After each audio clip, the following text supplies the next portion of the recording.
Hello दोस्तों, नमस्कार। समस्त प्रतियोगी परीक्षाओं की तैयारी के लिए हिंदी साहित्य की वीडियो की श्रृंखला में आज हम भक्ति काल के विषय में चर्चा करेंगे।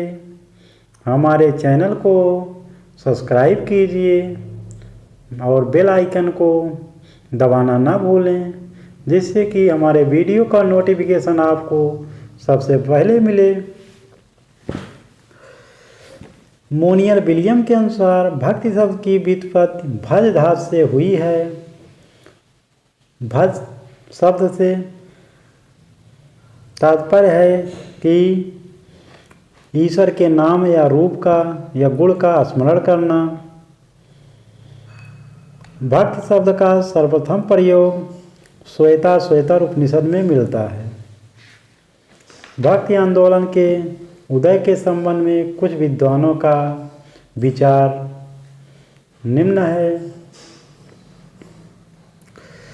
ग्रियर्सन महोदय जी कहते हैं कि भक्ति काल ईसाइयत की देन है, जबकि आचार्य रामचंद्र शुक्ल इस्लामी आक्रमण की प्रतिक्रिया के स्वरूप भक्ति काल की उत्पत्ति मानते हैं। हजारी प्रसाद द्विवेदी भारतीय चिंतन धारा का स्वाभाविक विकास मानते हैं। गजानंद माधव मुक्तिबोध भक्ति काल को ऐतिहासिक सामाजिक शक्तियों के रूप में जनता के दुख व कष्टों से उत्पत्ति मानते हैं। रामविलास शर्मा ने भक्ति काल को एक जाति या जनवादी आंदोलन कहा है। भक्ति आंदोलन के उद्गम स्थल के संबंध में कुछ विद्वानों के मत निम्न हैं। भक्ति का जो सोता दक्षिण की ओर से धीरे धीरे उत्तर भारत की ओर पहले से ही आ रहा था, उसे राजनीतिक परिवर्तन के कारण शून्य पड़ते हुए जनता के हृदय क्षेत्र में फैलने के लिए पूरा स्थान मिला। यह कथन आचार्य रामचंद्र शुक्ल जी का है। भक्ति द्राविड़ उपजी लाए रामानंद, प्रकट किया कबीर ने 7 द्वीप 9 खंड। एक कथन सत्येंद्र के विषय में है। सत्येंद्र ने कहा है इसको। उत्पन्ना द्राविड़े साहम वृद्धि कर्णाटके गता, क्वचित क्वचिन महाराष्ट्रे गुर्जरे जीर्णताम गता।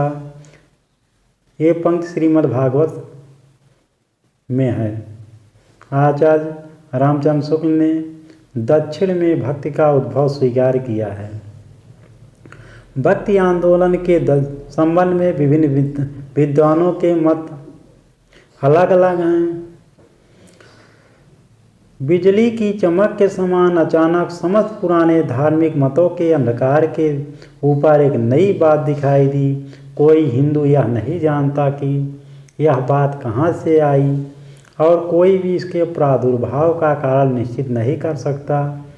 भक्ति काल के संबंध में यह कथन जॉर्ज ग्रियर्सन के द्वारा कहा गया है।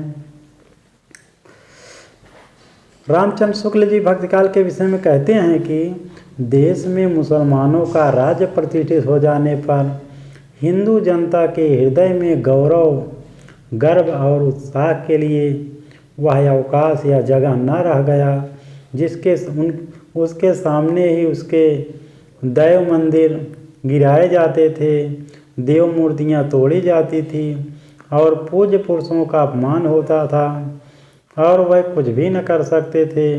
ऐसी दशा में अपनी वीरता के गीत ना तो वह गा ही सकते थे और ना बिना लज्जित हुए सुन ही सकते थे। आगे चलकर जब मुस्लिम साम्राज्य दूर तक स्थापित हो गया, तब परस्पर लड़ने वाले स्वतंत्र राज भी नहीं रह गए। इतने भारी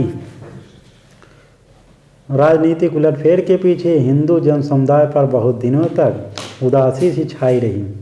अपने पौरुष से हताश जात के लिए भगवान की शक्ति और करुणा की ओर ध्यान ले जाने का दूसरा मार्ग ही क्या था। ये बातें रामचंद्र शुक्ल जी के रामचंद्र शुक्ल जी ने कहा है। हजारी प्रसाद द्विवेदी जी कहते हैं कि लेकिन मैं जोर देकर कहना चाहता हूँ कि अगर इस्लाम नहीं आया होता तो भी इस साहित्य का 12 आना वैसा ही होता जैसा आज है।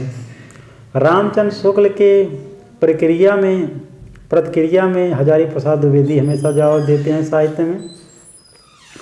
रामचंद्र शुक्ल जी कह रहे हैं कि भक्ति काल का उदय इस्लामी आक्रमण और इस्लाम के आने से हुआ, जबकि हजारी प्रसाद द्विवेदी जी कहते हैं कि मैं जोर देकर कहता हूं कि अगर इस्लाम नहीं आया होता तो भी इस साहित्य का 12 आना वैसा ही होता जैसा आज है।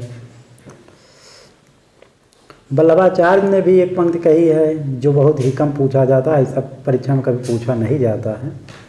हम आगे देखते हैं। जॉर्ज गियर्सन ने भक्ति काल को हिंदी साहित्य का स्वर्ण युग कहा था। डॉक्टर रामविलास शर्मा ने भक्ति काल को लोक जागरण काल नाम से पुकारा, जबकि आचार्य हजारी प्रसाद द्विवेदी ने भक्ति काल को लोक जागरण की संज्ञा दिया। अब रामविलास शर्मा लोक जागरण काल और हजारी प्रसाद लोक जागरण कहा है भक्ति काल को, तो आप कभी कभी मतभेद भी हो सकता है, आप में भ्रम भी हो सकता है।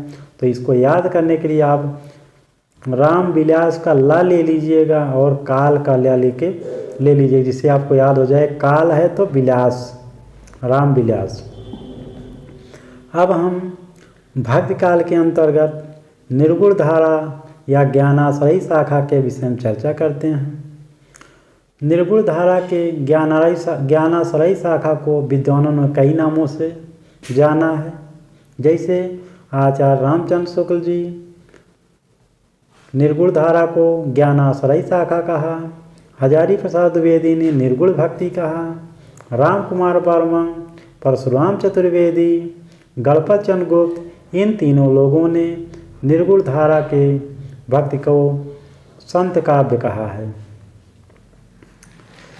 संत काव्य धारा के प्रथम कवि और प्रस्तोता भी अलग अलग हैं। रामचंद्र शुक्ल किसी कबीरदास को प्रथम कवि मानते हैं निर्गुण भक्ति का, तो हजारी प्रसाद द्विवेदी भी कबीरदास मानते हैं। गणपत चंद्र गुप्त, राम कुमार वर्मा नामदेव को संत काव्य धारा का प्रथम कवि मानते हैं, तो रामस्वरूप चतुर्वेदी कबीर को ही मानते हैं। रामचंद्र शुक्ल ने लिखा है कि निर्गुण मार्ग के निर्दिष्ट प्रवर्तक कबीरदास ही थे। हिंदी में भक्ति का हित की परंपरा का प्रवर्तन नामदेव ने किया। महाराष्ट्र के संत परंपरा के आदि कवि मुकुंद राज को माना जाता है। इन्होंने सन 1190 ईस्वी में मराठी का पहला काव्य ग्रंथ विवेक सिंधु लिखा। महाराष्ट्र में 2 संप्रदाय प्रचलित हैं, महानुभाव और वारकरी।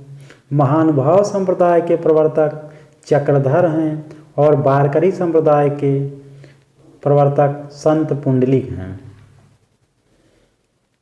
लेकिन ऐतिहासिक दृष्टि से वारकरी संप्रदाय के प्रथम उन्नायक संत ज्ञानेश्वर को माना जाता है।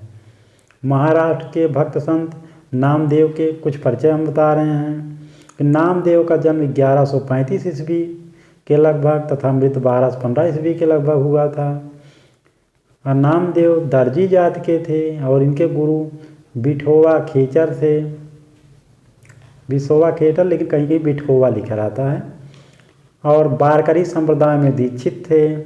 मराठी इनकी भाषा थी, जो रचना थी मराठी में उसे अभंग नाम से, और जो कुछ पद की रचना किए गुरु ग्रंथ साहिब में कुछ पदों को संकलित किया गया है। नामदेव की हिंदी रचनाओं की भाषा ब्रज भाषा और मराठी भाषा है। सगुण भक्त के पदों की भाषा ब्रज है। निर्गुण पदों की भाषा नाथपंथियों द्वारा गृहीत खड़ी बोली या साधुकड़ी भाषा है। निर्गुण धारा के प्रमुख कवियों में सर्वश्रेष्ठ रैदास जी हैं। उम्र के हिसाब से इनका जन्म 1388 ईस्वी में, मृत्यु 1518 में, लेकिन सही इनका 1392 ईस्वी माना जाता है। यहाँ पे गलत है। रैदास का जन्म 1392 ईस्वी में काशी में हुआ था। रामानंद से दीक्षित थे। रामानंद उनके गुरु थे, जात के चमार थे। कबीरदास इनका जन्म 1398 ईस्वी में, मृत्यु 1518 ईस्वी में। 120 वर्षों तक जीवित रहे। काशी में जन्म हुआ। गुरु का नाम रामानंद। जात के जुलाहा थे। नीरू और नीमा नामक दंपति ने इनका पालन पोषण किया था। हरिदास निरंजनी, इनका जन्म 1455 ईस्वी में, मृत्यु 1543 ईस्वी में। डीडवाड़ा जन्मस्थल है इनका। प्रागदास इनके गुरु हैं। अब जैसे आप टिक भी कर सकते हैं, टिक से जैसे पूछता है क्रम से कि जन्म के अनुसार इनको स्थापित कीजिए। तो राय का जम्ब हरि, रैदास कबीर जम्बनाथ हरिदास। राय का जम्ब हरि, नासी लादा मलूक सुंदर। इसको याद कर सकते हैं आप। राय के जम्ब हरि, नासी नानक सिंगा, लाला लालदास लालदास दादू दयाल, मलूक सुंदर अक्षर। इस टिक से आप याद भी कर सकते हैं। गुरु नानक, इनका जन्म 1469 ईस्वी में, मृत्यु 1531 में। इनका जन्मस्थल ननकाना। जब भी कभी पूछेगा क्वेश्चन में कि गुरु नानक का जन्म कहाँ हुआ था या जन्मस्थल क्या है, तो ननकाना है। जब गुरु नानक बाद में प्रसिद्ध होते आए तो इसी ननकाना को, नहीं तलवंडी हुआ था, बाद में ननकाना नाम से प्रसिद्ध हुआ। गुरु नानक का जन्म तलवंडी में हुआ था। इन जात के खत्री थे और माता का नाम देवता, पिता का नाम कालू राम था। पत्नी सुलक्षणी देवी नाम था। सिंगा जन्म 1519 में, 1619 में मृत्यु होती है। खजूर ग्राम बड़वानी रियासत मध्य प्रदेश में जन्म होता है। इनके गुरु मनरंगीर रहते हैं। सिंगा जात के ग्वाला रहते हैं। लालदास 1540 ईस्वी में जन्म, 1648 में मृत्यु होता है इनका। अलवर नामक स्थान पर इनका जन्म हुआ है। इनके गुरु गदन चिश्ती थे, जात के मेव थे। दादू दयाल, हिंदी साहित्य में बहुत ही प्रसिद्ध नाम दादू दयाल है। इनका जन्म 1544 ईस्वी में और मृत्यु 1603 ईस्वी में होता है।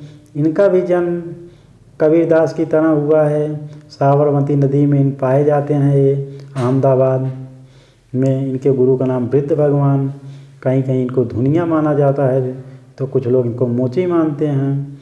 मलूकदास 1574 ईस्वी में जन्म होता है इनका। 1682 में मृत्यु होती है। कड़ा नामक स्थान पर जो इलाहाबाद में है। इनके गुरु का नाम पुरुषोत्तम है, जात के खत्री हैं। पिता इनके सुंदरदास हैं। इनकी एक पंक्ति है बहुत ही प्रसिद्ध है जो हिंदी साहित्य में, और आलसियों का मूल मंत्र माना जाता है। जो आलसी लोग होते हैं इनके पंक्तियों को अपना मूल मंत्र मानते हैं। अजगर करे न चाकरी, पंछी करे न काम, दास मलूका कह गए सबके दाता राम। बाबा लाल, इनका जन्म 1590 में, मृत्यु 1655 में, पंजाब प्रांत में। सुंदरदास सभी भक्ति काल के सभी संत कवियों में, अर्थात सभी कवियों में सबसे पढ़े लिखे सुशिक्षित थे सुंदरदास। पूछा भी जाता है क्वेश्चन में कि कौन सा कवि सर्व सुशिक्षित था, तो सुंदरदास थे, सबसे ज़्यादा पढ़े लिखे थे। इनका जन्म 1596 में, मृत्यु 1689 ईस्वी में होता है। जयपुर के दौसा नामक स्थान पर इनका जन्म होता है। दादू दयाल इनके गुरु रहते हैं। जात के बनिया रहते हैं। परमानंद और सती इनकी माता पिता रहते हैं।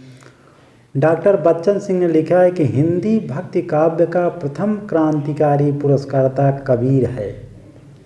मुसलमानों के अनुसार कबीर के गुरु का नाम सूफी फ़कीर शेख सकी था। ये सिकंदर लोदी के पीर या गुरु थे।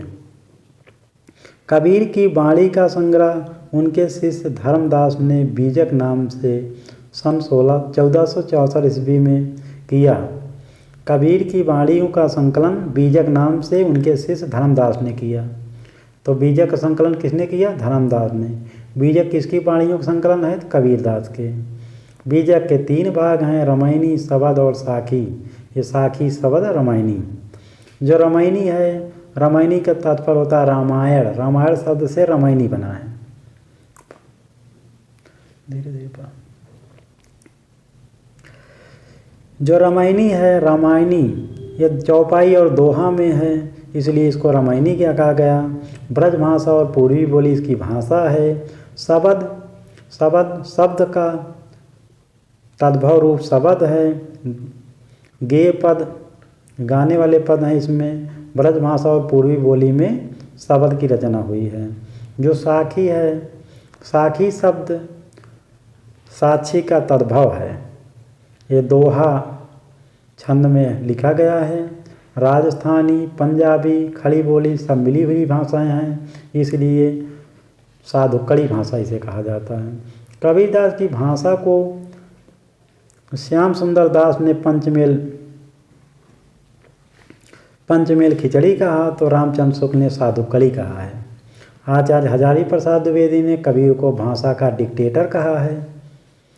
कबीर की वचनावली की सबसे प्राचीन प्रति 1512 ईस्वी में लिखी गई, जो रामचंद्र शुक्ल के अनुसार ये बात है। कबीरदास के भाषा संबंध विद्वानों ने निम्नलिखित मत प्रस्तुत किए। श्याम सुंदर दास ने कबीर की भाषा को पंचमेल खिचड़ी कहा, तो रामचंद्र शुक्ल ने कबीर की भाषा को साधुकड़ी भाषा कहा। हजारी प्रसाद द्विवेदी ने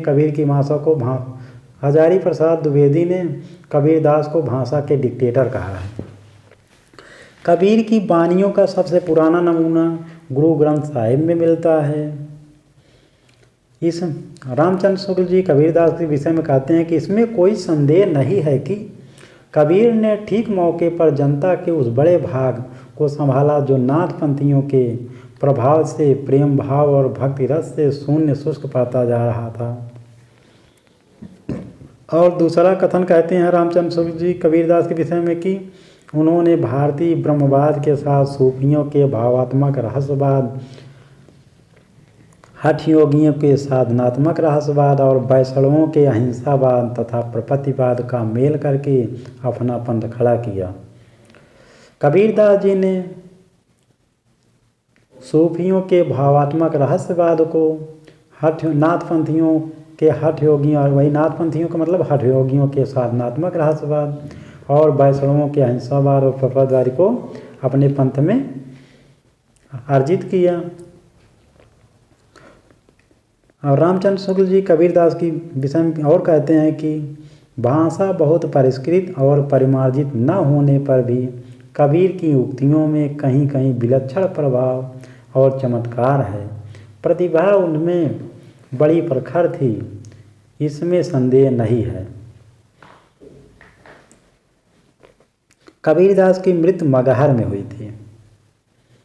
कहा जाता है कि पहले लोग प्रचलित था कि जो काशी में मरेगा उसे मुक्ति मिलेगी, जो मगहर में मरेगा उसे नरक मिलेगा।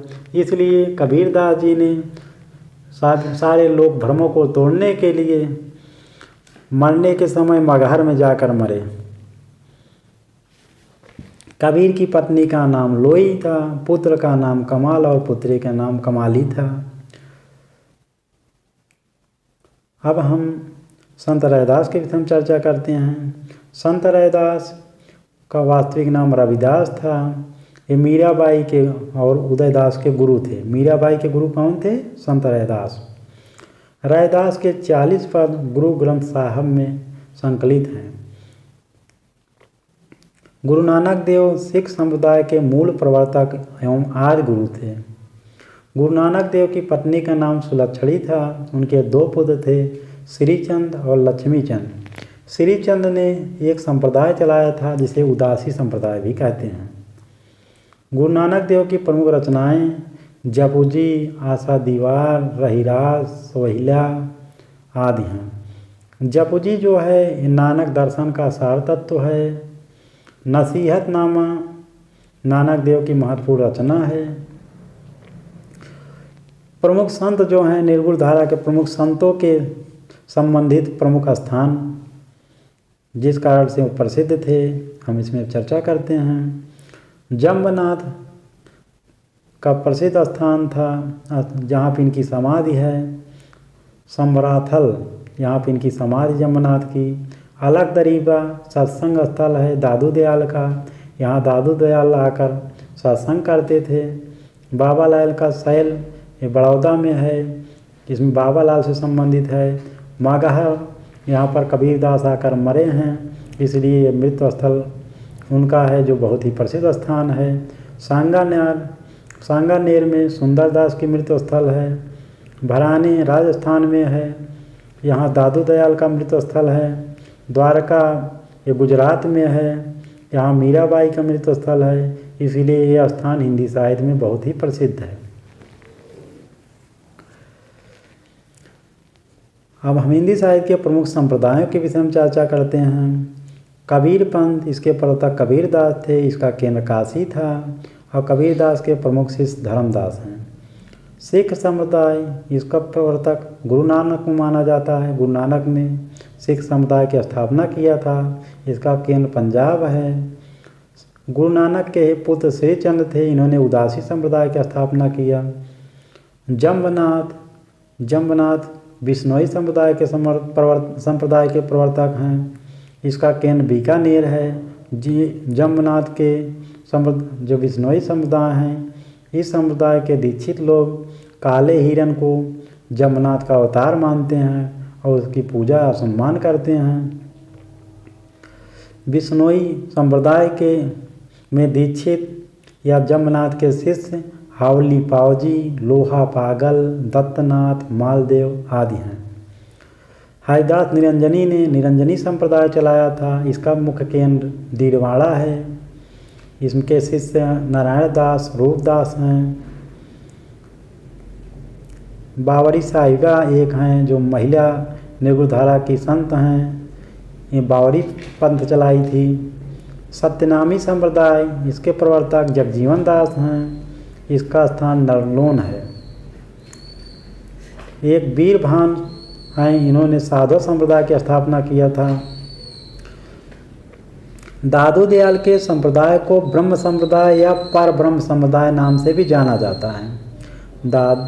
निरंजनी संप्रदाय उड़ीसा में प्रचलित है। दादू पंथ के उत्तराधिकारी दादू के पुत्र गरीबदास तथा मिस्कीन दास थे। कबीरदास के उत्तराधिकारी उनके पुत्र कमाल व धर्मदास थे, उनके शिष्य धर्मदास थे। प्रमुख संत कवियों द्वारा रचित ग्रंथ एवं भाषा इस प्रकार है। हरिदास निरंजनी, इनकी पुस्तकें हैं अष्टपदी योग ग्रंथ, ब्रह्म स्तुति, हंस प्रबोध ग्रंथ, निरपक मूल ग्रंथ, पूजा योग ग्रंथ, समाधि योग ग्रंथ, संग्राम योग ग्रंथ। इनकी भाषा सरल ब्रज भाषा थी। सिंगा जी के ग्रंथ हैं, उसमें सिंगा जी पहले से जुड़ा हुआ है। सिंगा जी का दृढ़ उपदेश, सिंगा जी का आत्मबोध, सिंगा जी का दोषबोध, सिंगा जी का नारद, सिंगा जी का 15 तिथि, सिंगा जी की 12 मासी।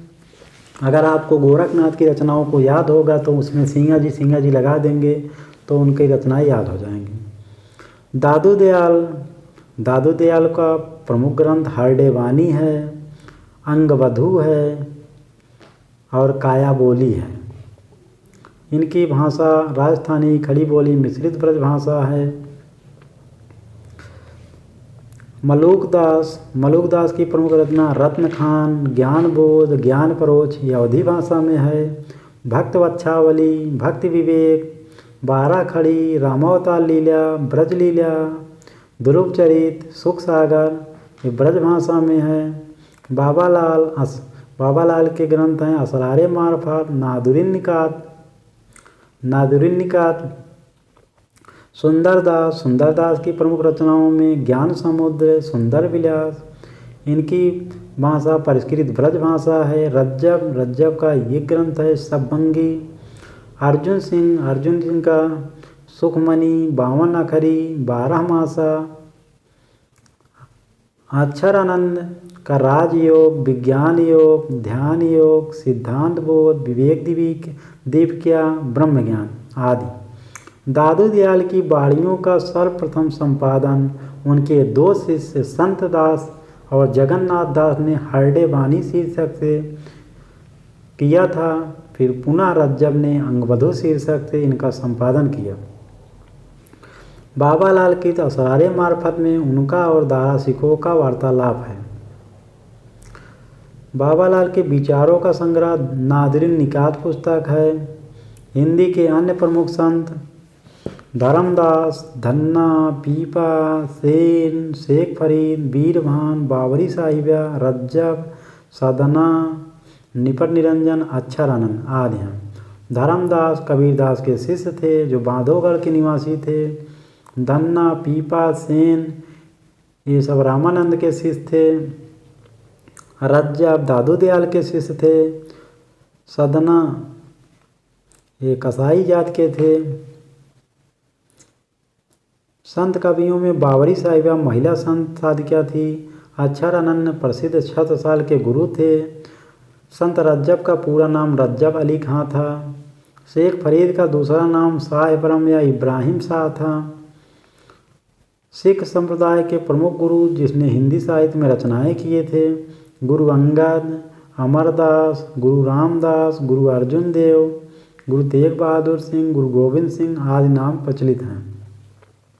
अब हम कबीरदास की कुछ प्रचलित पंक्तियों को देखते हैं। झिलमिल झगड़ा झूलत बाकी रही न काहू, गोरा कटके कौलपुर कौन कहावै साहू। झिलमिल झगड़ा झूलत बाकी रही न काहू, गोरा कटके कालपुर कौन कहावै साहू। ये पंक्तियाँ कबीरदास की हैं। बहुत दिवस ते हिंडिया शून्य समाधि लगाई, करहा पड़िया गाड़ में दूरी परा पछताई। ये कबीरदास की पंक्ति है। दशरथ सुत त्यों लोक बखाना, राम नाम का मरम है आना। कबीरदास की पंक्ति है।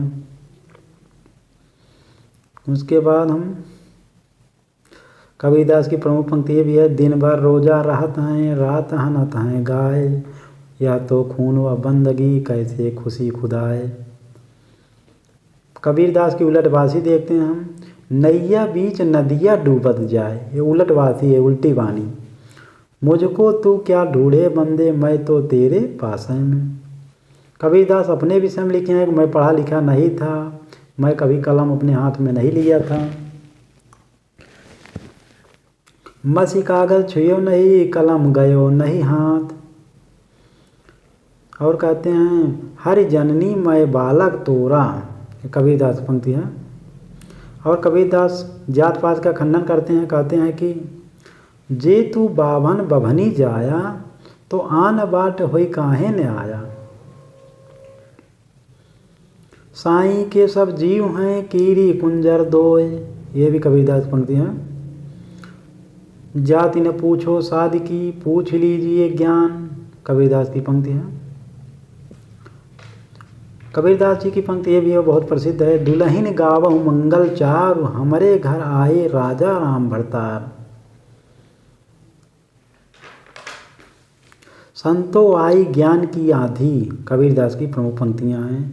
घूंघट के पट खोल बहुरिया। कबीरदास की पंक्ति है।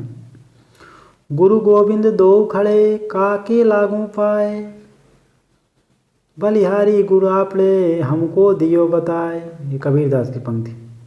अब नामदेव की प्रमुख पंक्तियों को हम पढ़ते हैं।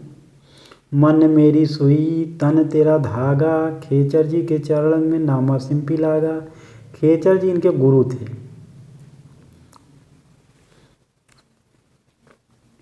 कबीरदास जी कहते हैं कि किस हूँ पूजूं दूजा नजर न आई। नहीं, नामदेव जी कहते हैं किस हूँ पूजूं दूजा नजर न आई, एक पाथर कीजे भाव दूजे पाथर धरिए पाँव।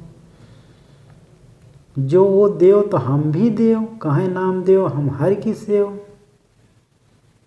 और कबीरदास की नामदेव की प्रमुख पंक्तियां हैं। हिंदू पूजे देहरा, मुसलमान मसीद, नामा सेविया जहाँ देहरा न मसीद। रैदास की प्रमुख पंक्तियां जो हिंदी साहित्य में बहुत बार पूछी जाती है। जाके कुटुंब सब ढोर धोवंत, फिर अजहूँ बनारसी आसपास। आचार सहित विप्र करई दंडवती, तिन तिनेश रविदास दासानुदास। ऐसी मेरी जाति विख्यात चमारा, थावर जंगम कीट पतंगा पूरी रह हरिराई। रैदास की पंक्तियां हैं। रैदास की सबसे प्रमुख पंक्ति है। प्रभु जी तुम चंदन हम पानी, जाकी अंग वास समानी।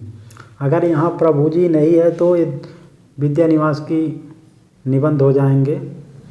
तो अगर प्रभु जी तुम चंदन हम पानी कहते हैं तो समझ लीजिए कि रैदास की पंक्तियाँ हैं। आगे हम देखते हैं। माधव क्या कहिए प्रभु ऐसा, जैसा मानिए होय न तैसा, नरपति एक सिंहासन सोइया, सपने भया भिखारी। और ये पंक्ति, मन चंगा तो कठौती में गंगा, ये रैदास की पंक्ति है। अगर यहाँ अवधू मन चंगा तो कठौती में गंगा, तो गोरखनाथ की पंक्ति हो जाएगी। गुरु नानक देव की पंक्ति को देखते हैं हम। जो नर दुख में दुख नहीं माने, सुख सने और भय नहीं जाके, कंचन माटी जाने। गुरु नानक देव की प्रमुख पंक्तियाँ हैं। हम दादू दयाल की पंक्ति देखते हैं।